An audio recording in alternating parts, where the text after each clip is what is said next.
TARDIS here with the 10th Doctor and Little Red, and we've decided that we're going to read a little Doctor Who story for everybody. So I've got this one here. This is Little Red's favourite. So we've got the 10th Doctor with Rose in I Am A Dalek. So here you go, guys. Chapter 1. Chapter 1. Rose checked the seal on her space helmet. Then she looked across at the TARDIS controls to the Doctor. "Turning off the air," he said, his white-gloved hand flicking one of the many switches on the panel. His voice reached Rose through a two-way radio link built into their helmet. "Turning off the gravity."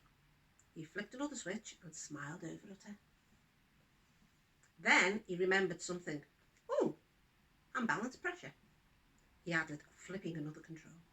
"Because we don't want to burst, do we? Going up like Mary Poppins." Rose felt the weight leave her body and reach out to steady herself on the edge of her side of the panel. "Can't believe it," she said.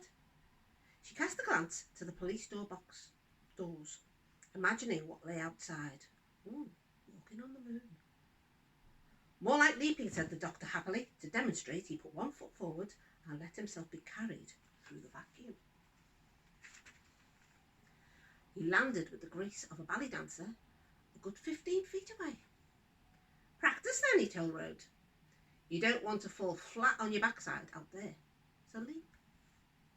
Rose let go of the panel and followed his example, remembering to push gently, and landed only a little less expertly right next to him. "Giant leap and leap," the Doctor encouraged her, and they set off, floating and bumping around the TARDIS together. Rose grabbed one of the wall struts, kicked off and made a perfect cartwheel, watching the large room circle around her. The Doctor beamed at her. "You've got it, good." He reached for a long white pole and a battered old bag, then he tied one of the floor plates before turning off the gravity. From the bag he produced a long line of string with flags of all nations and strung it along. "The bit we've landed on won't be explored for a few thousand years yet, so let's give them a shock when they get there, eh?" He looked along the line, considering, and halted at a green and blue flag with a thick black and yellow stripe along the middle. "Tanzania," he said mischievously. Then his eyes lit on the next flag along, which featured a crest and the initials WI. "No, it's got to be the Women's Institute," he said. His face fell just for a second. "We can't."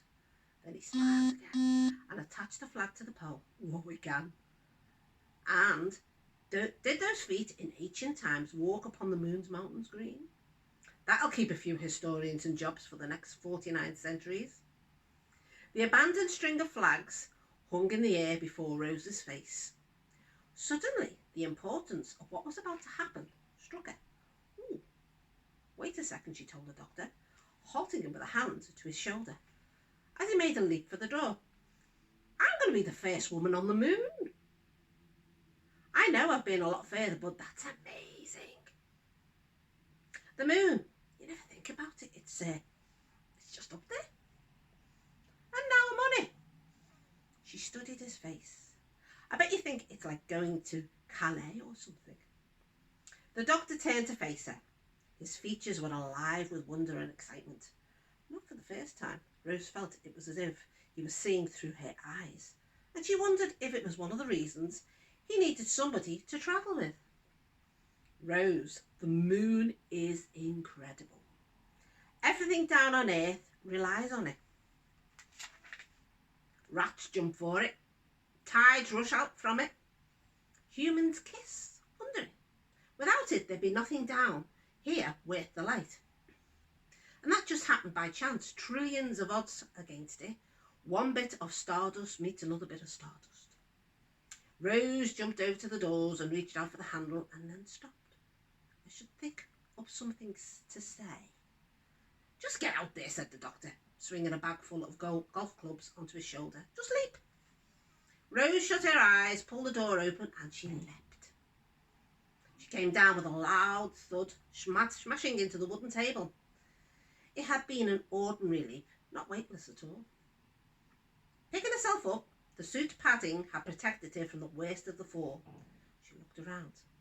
There were more tables, stools and chairs, and a couple of fruit machines.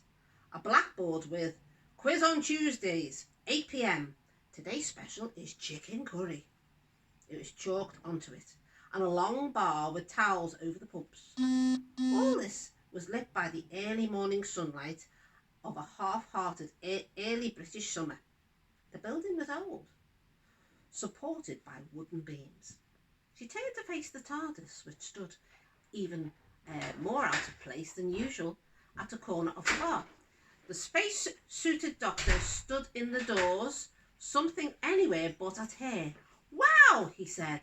"Somebody's built an exact replica of a pub on the moon." Rose laughed, undid her helmet and pretended to punch him. "Give it up. You're so rubbish." "Not that far out," said the doctor, a little unhappily, pulling off his own helmet. "If the moon is Calais, Earth's Dover," he frowned. "It's weird, though. I checked all the controls up when we were coming in, and we were definitely heading for the moon. I even clocked it on the scanner just before that we landed. All grey and all dusty. The old moony moon. That little old matchmaker in the sky." Rose could tell he was really concerned that this wasn't just an excuse cooked up for her benefit. "Go and check the TARDIS again." The doctor nodded. "I'll go and check the TARDIS then." But he stopped at the doors, looking out of the nearest window onto a village green and church that were almost too typical of their kind. "Looks like May. Looks like England," he sniffed. "Not too far from the sea. Get a whiff of that salt water." Rose laughed and pointed to the TARDIS. "Go on, go and check it." The doctor picked up his flagpole and bag of golf clubs and vanished back inside of the TARDIS. Rose was about to follow him when she saw a newspaper lying on the bar. She couldn't stop herself from grabbing it in her gloved hand and taking a look. Checking the date. The doctor was right, it was May. Wherever she came back to Earth, Rose liked to catch up on all of the news. This was only a local paper, the front page concerned with nothing more exciting than a dispute over parking and a plan for a supermarket. But something made Rose take off her gloves and flick through its pages all the same as she walked idly towards the TARDIS. A few pages in, she stopped dead. She felt her heart miss a beat. The headline ran, "Roman Remains at Crediton Vale." Beneath it was a colour picture of a middle-aged man in a hard hat and yellow jacket, standing next to a large case that contained a broken section of Roman mosaic, about 6 foot across. Depicted on the mosaic was a full-length portrait of a man and woman, both handsome, dark and curly-haired, in purple robes.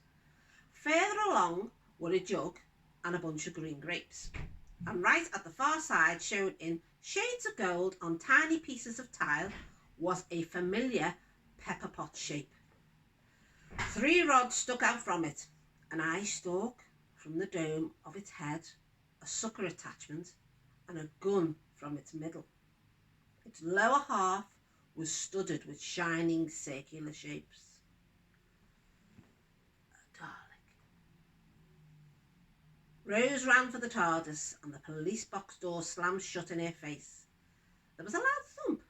The light on top began to flash, and the ancient engines deep within the craft ground into life. "Doctor!" Rose called. "Doctor, what are you doing?" 5 seconds later, the TARDIS was gone. A deep square imprint on the pub's flowery carpet was the only sign that it had ever been there. Tune in for chapter 2. See you guys.